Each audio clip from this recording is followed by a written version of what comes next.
friends, welcome to கோங்குநாடு சமையல். இன்னைக்கு நம்ம ஒரு வேர்ல்ட் கிளாஸ் டிஷ், ரொம்ப பில்டப்பா இருக்குங்களா? ஆனா இந்த பில்டப்புக்கு எல்லாம் ஒர்த்தான ஒரு டிஷ்ஷுங்க.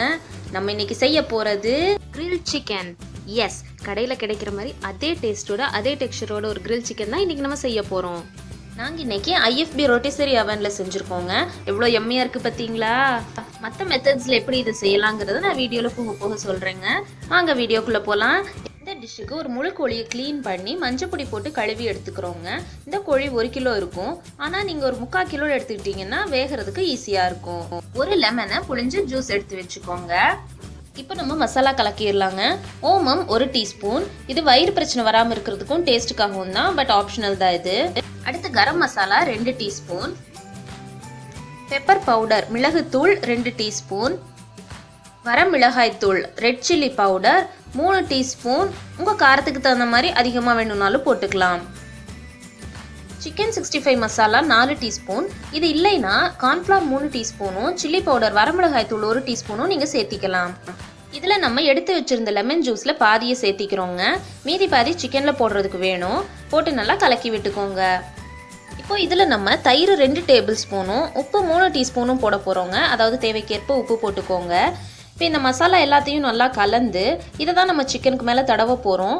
இதில் எப்போவுமே உப்பு புளிப்பு காரம் 3 கொஞ்சம் அதிகமாக இருக்கிற மாதிரி பார்த்துக்கோங்க. ஏன்னா சிக்கனில் இறங்கணும், அப்போ தான் நல்லாயிருக்கும். புளிப்பு கொஞ்சம் அதிகமாக இருந்தால் தான் சிக்கனும் நல்லா ஜூஸியாக இருக்குங்க.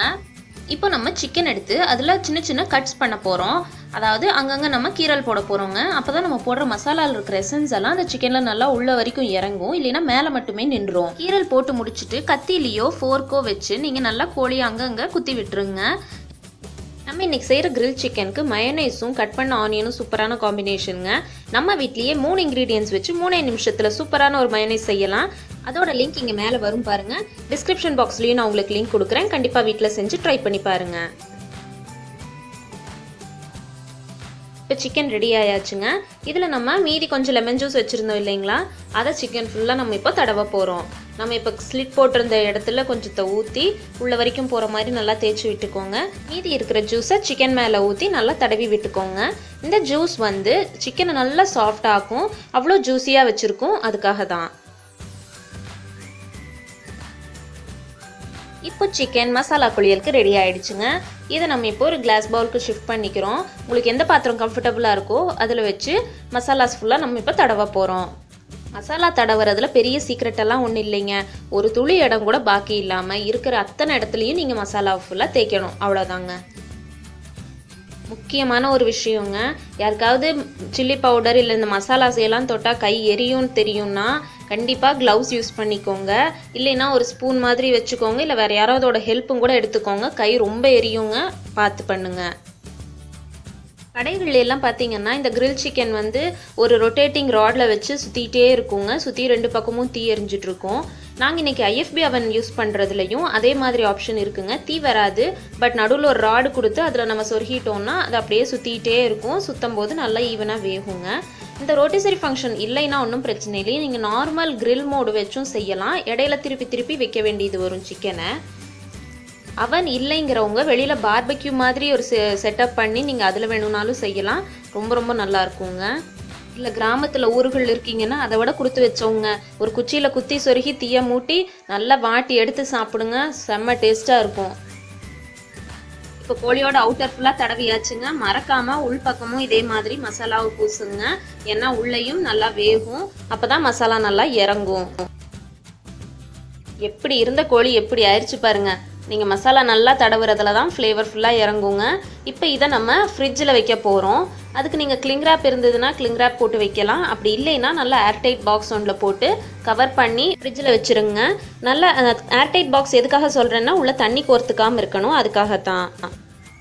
ஒரு சிக்கன் சாப்பிட இத்தனை வேலையான்னு யோசிக்காதீங்க. இந்த வேலையெல்லாம் நம்ம ஃபஸ்ட் டே செய்ய போகிறோம். அடுத்த நாள் உட்காந்து நல்லா திருப்தியாக சாப்பிட போகிறோங்க. அதனால் கவலைப்படாமல் செய்யுங்க. கிரில் சிக்கனுக்கு கண்டிப்பாக தேவையானது ஊற வைக்கிற டைமுங்க. ஒரு நாள் 24 மணி நேரம் கண்டிப்பாக ஊற வைக்கணும்.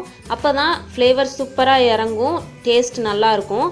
கம்மியாக ஊற வச்சிங்கன்னா செய்யலாம், நல்லா தான் இருக்கும். ஆனால் கொஞ்சம் டேஸ்ட் கம்மியாக இருக்குங்க. மசாலா ஃபுல்லாக வெளியில் மட்டும் இருக்கும், உள்பக்கமாக மசாலா இறங்கியிருக்காது. நாங்கள் ஒரு நாள் 24 மணி நேரம் ஃப்ரிட்ஜில் வச்சுருந்தோங்க. இப்போ வாங்க கவர் பிரித்து பார்க்கலாம். நல்லா சிக்கன் ஊறி இருக்குங்க. பாருங்கள் எவ்வளோ சூப்பராக இருக்குது. இப்போ இதை நம்ம grill பண்ண போகிறோம். நார்மல் அவனில் வைக்கிறவங்க ஒரு கிரில்லில் இல்லைன்னா பிளேட்டில் வச்சு அவனில் வச்சுருங்க. IFB ரோட்டிசரியில் வைக்கிறவங்க இந்த மாதிரி ஒரு ரோட்டிசரி ராட் இருக்கும். இதில் நம்ம இப்போ குத்தி வைக்க போகிறோம். உள்ள சிக்கனோட ரெக்கை கால் ரெண்டுமே வெளியில் நீட்டாத அளவுக்கு நல்லா நீட்டாக சொருகிக்கோங்க.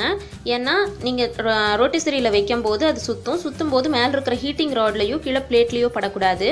மேலே ஹீட்டிங் ராடில் பட்டுச்சுன்னா உங்களுக்கு மசாலா அதில் பட்டு கருக ஆரம்பிச்சிரும், கருகிற வாசம் வந்துடும் சிக்கனில். அதனால தான் ரோட்டிசரி ராடில் சிக்கன் எப்படி குத்துறதுன்னு காமிச்சிருக்கும் பாருங்கள். இதே மாதிரி நீங்களும் சொருகிக்கோங்க. நார்மல் கிரில் மோடில் வைக்கிறவங்களுக்கு இந்த பிரச்சனையே இல்லைங்க. ஃபஸ்ட்டு ஒரு சைடு இருக்கிற மாதிரி வச்சு கிரில் பண்ணிவிட்டு ஹாஃப் டைமுக்கு அப்புறம் பாதி நேரத்துக்கு அப்புறம் சிக்கன் அப்படியே ஃபுல்லாக ரொட்டேட் பண்ணி வச்சுக்கோங்க இன்னொரு பக்கம் வேகிறதுக்காக. இந்த மாதிரி டூத் பிக்ஸ் எடுத்துக்கோங்க. உங்களுக்கு ஏதாவது ரெக்கையெல்லாம் வெளியே நீட்டிகிட்டு இருக்குதுன்னு தோணுதுன்னா அதை வந்து டூத் பிக் வச்சு உள்பக்கமாக குத்தி விட்டுருங்க. ஆனால் மறக்காமல் எத்தனை டூத் பிக்குன்னு கவுண்ட் பண்ணிக்கோங்க. கடைசியில் நீங்கள் சாப்பிட்றதுக்கு முன்னாடி அது எல்லாத்தையும் எடுத்துருங்க மறக்காமல். இப்போ நம்ம சிக்கன் அவனுக்குள்ள போக ரெடி ஆயிடுச்சு.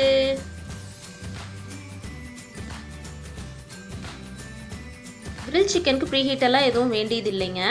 ரோட்டிசரி இந்த மாடல் ரோட்டிசரியாக இருந்ததுன்னா லெஃப்ட் சைடில் அந்த ரோட்டிசரி ராடோட ஒரு எண்டை உள்ளே வந்து இன்சர்ட் பண்ணுற மாதிரி இருக்கும். ரைட் சைடில் ஒரு குரூவ் மாதிரி இருக்கும். அதில் அந்த ராடை உட்கார வச்சிடணும். இப்போ நான் ரோட்டிசரி செட்டிங்ஸ் ஃபஸ்ட்டு சொல்லிடுறேங்க. இப்போ டிஸ்பிளேல இருக்கிறது பாருங்கள். டர்ன் கிரில்னு மட்டும் இருக்கும். அந்த டர்ன் கிரில் பட்டனை ஒரு தடவை மட்டும் ப்ரெஸ் பண்ணுங்கள். ரெண்டாவது தடவை பண்ணிட்டீங்கன்னா மைக்ரோவேவ் சேர்ந்துக்கும். இதில் மைக்ரோவேவ் வேண்டாம் நமக்கு. ஸோ டர்ன் கிரில் பட்டனை ஒன்ஸ் மட்டும் ப்ரெஸ் பண்ணிவிட்டு டைம் மட்டும் செட் பண்ண போகிறோம். 60 மினிட்ஸ் செட் பண்ணுறோங்க.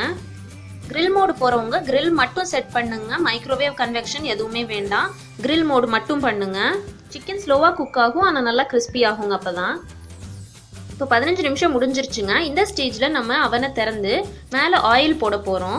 ஏன்னா ரொம்ப ட்ரை ஆகிடும் இல்லைன்னா. அதுக்காக நம்ம இப்போது ஒரு ப்ரஷ் வச்சு நீங்கள் ஆயில் அப்ளை பண்ணிக்கலாம். அப்படி இல்லைன்னா சிக்கனை வெளியில் எடுத்து மேலே தேய்ச்சி விட்டுட்டு மறுபடியும் உள்ளே வச்சுக்கோங்க. எந்த எண்ணெய் வேணாலும் வாசம் இல்லாத எண்ணெயாக இருந்தால் பரவாயில்ல, நல்லாயிருக்கும். அப்போது தேய்ச்சி விட்டுருங்க. சிக்கனோட ஜூஸஸ் கண்டிப்பாக கீழே சிந்துங்க. உங்களுக்கு க்ளீன் பண்ணுறதுக்கு ஈஸியாக இருக்கணும்னா கீழே ஒரு ஃபாயில் பேப்பர் விரிச்சு விட்டுருங்க. இல்லைன்னா ஒரு பிளேட் வச்சுருங்க.